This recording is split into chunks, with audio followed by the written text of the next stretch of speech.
आपका स्वागत है मनी किंग मार्केट में। और आज बजट डे है तो मार्केट बहुत ही वोलाटाइल रहेगा। मैं बेसिकली पैटर्न ब्रेकआउट्स या कोई रेजिस्टेंस या मैं स्ट्रेंथ देख के ही बाय या सेल करूँगा। मेरे पास कोई स्पेशल स्ट्रेटेजी नहीं है, मेरे लिए नॉर्मल डे रहेगा। हाँ, रिस्क देख के मैं ट्रेड करूँगा। तो थोड़ा एनालिसिस कर लेते हैं।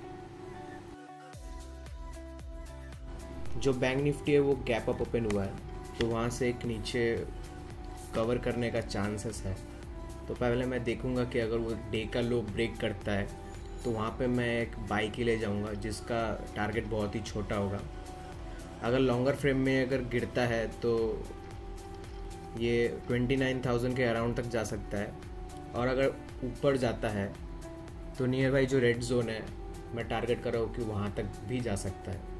ये बजट के ऊपर डिपेंड करता है। बजट नियर बाई 11 बजे के आसपास, 11 बजे से ही स्टार्ट होगा और फिर जब तक चलेगा तब तक मार्केट में वोलेटिलिटी बहुत ही ज़्यादा रहेगा, क्योंकि जैसे जैसे न्यूज़ आता जाएगा मार्केट का बिहेवियर चेंज होगा उसके हिसाब से।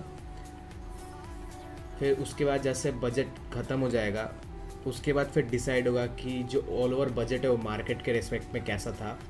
फिर ये मार्केट जो है वो किसी भी एक डायरेक्शन में ट्रेंड ले सकता है, फिर वहाँ से रिवर्स भी हो सकता है। आज वोलेटिलिटी ज़्यादा रहने के कारण जो मल्टी टाइम फ्रेम का यूज़ है वो बहुत ही इम्पॉर्टेंट हो जाता है। मल्टी टाइम फ्रेम का मतलब किसी भी एक टाइम फ्रेम के ऊपर बेस ना करके 2 या 3 टाइम फ्रेम को जज करके उसके हिसाब से ट्रेड लेना।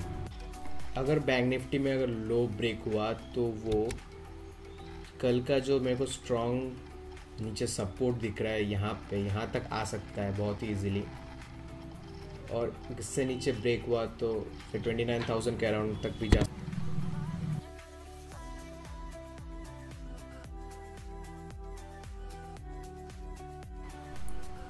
कल का जो हाई है वहाँ से एक बहुत ही अच्छा पुल बैक आया है। कल जब बैंक निफ्टी उसी रेंज के अराउंड गया था तो वहाँ से एक बहुत ही अच्छा रिवर्सल आया था, तो सेम पॉइंट में एक बहुत ही अच्छा रेजिस्टेंस बन जाता है जहाँ से आज वापस फिर से एक रिवर्सल आया है। तो डाउन साइड ये ब्रेकआउट दे सकता है, लेकिन मैं अभी ट्रेड नहीं करूँगा क्योंकि नीचे जाके वापस से रिवर्सल आ सकता है टारगेट से पहले। जैसे कि बजट अनाउंस होने वाला है तो जो बड़े प्लेयर्स होते हैं उनके पास पहले से ही न्यूज़ होता है, तो एक चांस है यहाँ पे कि नीचे जा सकता है, बट रिवर्सल के कारण मैं यहाँ पे ट्रेड नहीं करूँगा।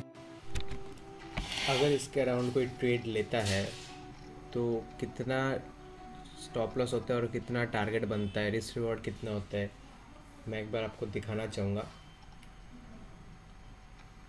मार्केट बहुत ही वोलाटाइल है, वो यहाँ पे ट्रेड आने के बाद भी स्टॉप लॉस हिट कर सकता है। तो अपना रिस्क रिवॉर्ड समझ के ट्रेड कीजिए। मार्केट में हमेशा जो रिस्क है वो अपने एपेटाइट के अंदर होना चाहिए, ताकि अगर स्टॉप लॉस हिट होता है तो वो आपको मेंटली सफ़र ना करे। जो बैंक निफ्टी है वो सुबह से रेंज में है। इसने अपने हाई और लो को, जो मॉर्निंग हाई लो है उसको अभी तक ब्रेक नहीं किया है, और इसका जो लास्ट रेजिस्टेंस है वो अभी सपोर्ट में कन्वर्ट हो चुका है। तो यहाँ पे अगर ये ऊपर ब्रेकआउट देता है तो इसका स्टॉप लॉस बहुत ही छोटा होगा, और जो टारगेट है वो जो जोन है ऊपर जो ग्रीन जोन है उसके हाई पे होगा। लेकिन मैं जोन के अंदर कोई ट्रेड नहीं करना चाहता, क्योंकि एक्यूमुलेशन और डिस्ट्रीब्यूशन जोन के अंदर जो स्टॉक है वो स्टॉक और इंडेक्स है वो साइड वाइज हो जाता है। तो यहाँ पे ट्रेड ना करना ही अच्छा है।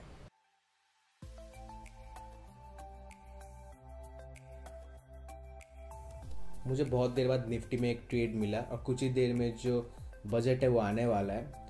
जो भी पैटर्न निफ्टी और बैंक निफ्टी बनाए हैं वो देख के लग रहा है कि ये अपसाइड जा सकता है दोनों में। यहाँ पे जो RSI है वो भी 60 क्रॉस कर रहा है। MACD भी बहुत अच्छे पोजीशन में है।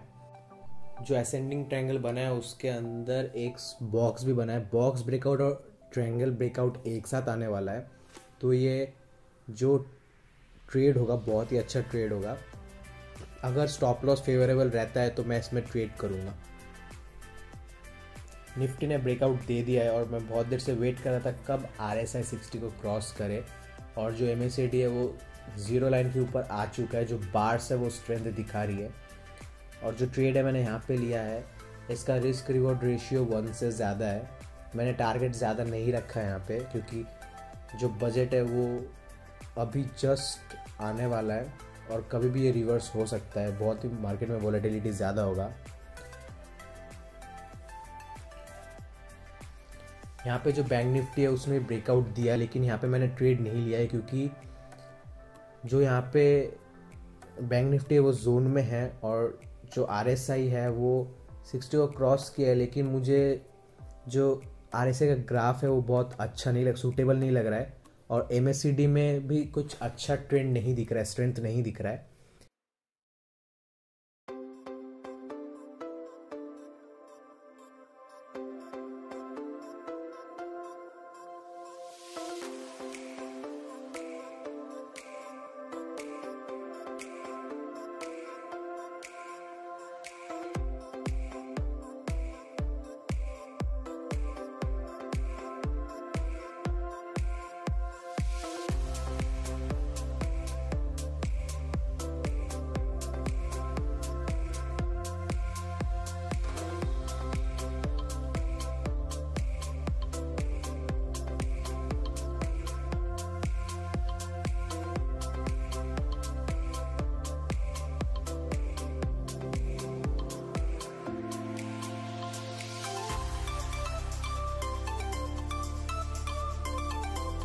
मिनट्स में देखते हैं तो यहाँ पे बहुत ही अच्छा ऊपर एक रेजिस्टेंस था, वहाँ पे अभी जस्ट टच किया है और जो टारगेट है उससे जस्ट नीचे है, तो टारगेट को इजीली इसने कवर कर लिया है और बजट अभी भी चल रहा है, तो ये अपना ट्रेंड कंटिन्यू भी कर सकता है।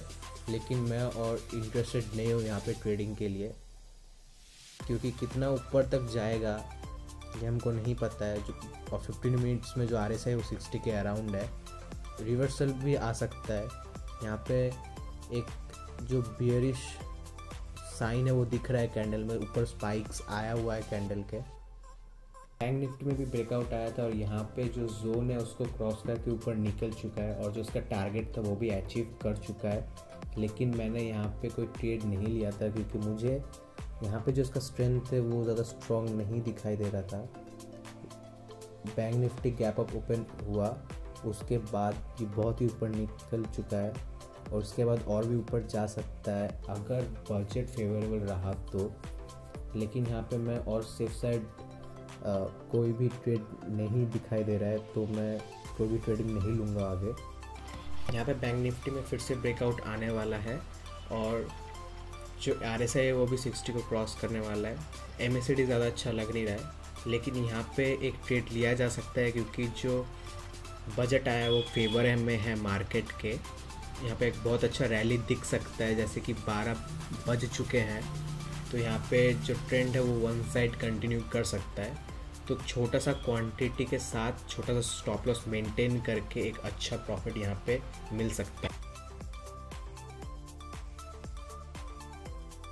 यहाँ पे बहुत ही सडन एक बहुत ही बड़ा मूवमेंट आया और जो टारगेट है वो बहुत ही जल्दी कवर हो गया और स्टॉप लॉस बहुत टेक्निकल टारगेट कंप्लीट हो चुका है जो हमने रखा था, उसके ऊपर भी बैंक निफ्टी निकल चुका है। लेकिन यहाँ पे और कोई ट्रेड नहीं लूँगा मैं। बजट का जो न्यूज़ है वो मार्केट में ऑलरेडी फ्लो हो रहा है, मैं ये ट्रेड नहीं लेता। लेकिन जो सुबह जो पहला ट्रेड था निफ्टी में, वहाँ पे जो प्रॉफिट मिला उसको रिस्क में लगा के यहाँ पे मैंने फिर से ट्रेड लिया। अगर स्टॉप लॉस हिट होता तो भी मैं आज प्रॉफिट में रहता। तो जो रिस्क है और जो प्रॉफिट है उसको मैनेज करके चलना चाहिए। मार्केट ऑलरेडी क्लोज हो चुका है। सुबह हमने देखा था बैंक निफ्टी में बहुत ही ज़्यादा वोलेटिलिटी था, हमने प्रेडिक्ट किया था कि वहाँ से एक नीचे आ सकता है, लेकिन वो रेंज में रह गया। फिर हाई ब्रेक करने की कोशिश की, फिर से उसने लो को टच किया, वहाँ से फिर ट्रेंड लाइन को सपोर्ट लेते हुए ऊपर जो एक असेंडिंग ट्रायंगल बना था उसको ब्रेकआउट किया। उसको ब्रेकआउट करने के बाद वहाँ पे एक बहुत ही अच्छा ट्रेड मिला। जो कल का जो रेजिस्टेंस था वो आज सपोर्ट बना, उसके बाद वहाँ से बहुत ही अच्छा एक रैली आया। यहाँ पे वापस ट्रायंगल ब्रेकआउट के बाद बहुत ही अच्छा ट्रेड मिला, जिसमें bank Nifty with in 15 minutes 1000 points cover कर लिया। यहाँ पे जो बैंक निफ्टी में रैली आया था, क्योंकि जो न्यूज़ था वो मार्केट के फेवर में था। जो हमारा रेड जोन है उसको क्रॉस करते हुए वहाँ पे वापस से सपोर्ट लेके फिर वहाँ पे ऊपर और रैली आया, बहुत जंप किया, कुछ देर तक कंसोलिडेशन था, फिर उस रेंज को ब्रेक करके आज बैंक निफ्टी बहुत ही हाई पे जाके क्लोज किया है। बैंक निफ्टी ऊपर जाने के बाद यहाँ से नीचे आया, 22 के पास सपोर्ट लिया। MACD जो है वो नीचे की ओर बेंड हुआ था, वहाँ पे RSI भी 60 के नीचे गया, लेकिन वहाँ से फिर से बाउंस हो गया। मल्टी टाइम फ्रेम एनालिसिस इसलिए यूज़ करना चाहिए क्योंकि 5 मिनट्स में 22 EMA को उसने नीचे की ओर क्रॉस नहीं किया था, यहाँ पे ब्रेकआउट आया था।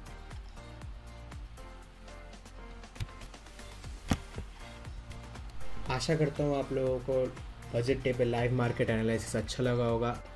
हमारे आने वाले टेक्निकल एनालिसिस लाइव मार्केट में देखते रहिए, लोगों के साथ शेयर कीजिए, सब्सक्राइब कीजिए और नोटिफिकेशन बटन ऑन करना ना भूलिएगा। धन्यवाद।